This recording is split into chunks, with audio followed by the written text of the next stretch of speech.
Hey y'all, I'm Kenneth Mount with ZK Productions. I'm here at Screamin' Eagle Studios, which is our studio in Atlanta, Georgia. I'm here to talk to you about a little bit of our mixing approach. Basically, mixing is the last thing we do after everything has been recorded. All the drums are done, guitars are recorded, vocals, like everything is finished recording. Basically, mixing is now taking all the music we've recorded and creating a balance, creating like how loud the drums are going to be, how low the bass is going to be, how everything is sitting in relation to other musical instruments. Now, one part of the mixing process is EQing.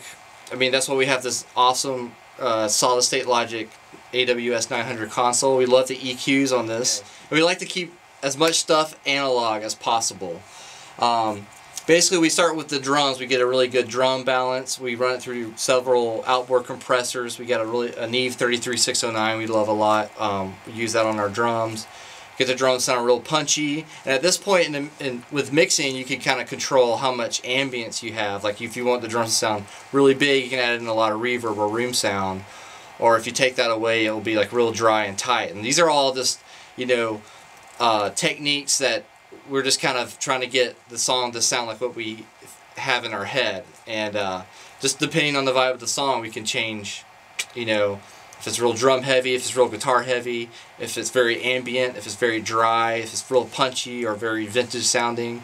We can all change all this in the mixing process.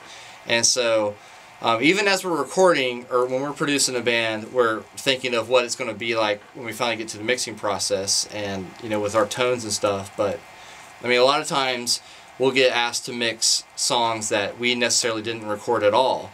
So we'll get, a kid that recorded the stuff in his room at his house. He sends it to us to mix, and we're having to, fix a lot of things or, try to get stuff up to par to how we hear it. And so mixing is a very subjective process. It can there's not a right or wrong way to do it. Everybody has an opinion, and so artists are trusting us to give their songs the best mix, the best space, to make them sound as big as possible.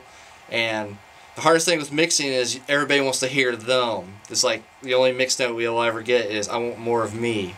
So the drummer's like, "I want more of drums, I want more bass, I want more guitar," and that's the battle with mixing, is like getting everything loud to be heard, everybody be heard, but it still is a musical balance and something that's pleasing to the ear. So it's like putting a puzzle piece. It's like putting a puzzle together. You have all the pieces ready to go. It's now just finding the perfect way to lay them all out. And all the EQs and the compressors, they're like flavors. If you go into an ice cream parlor,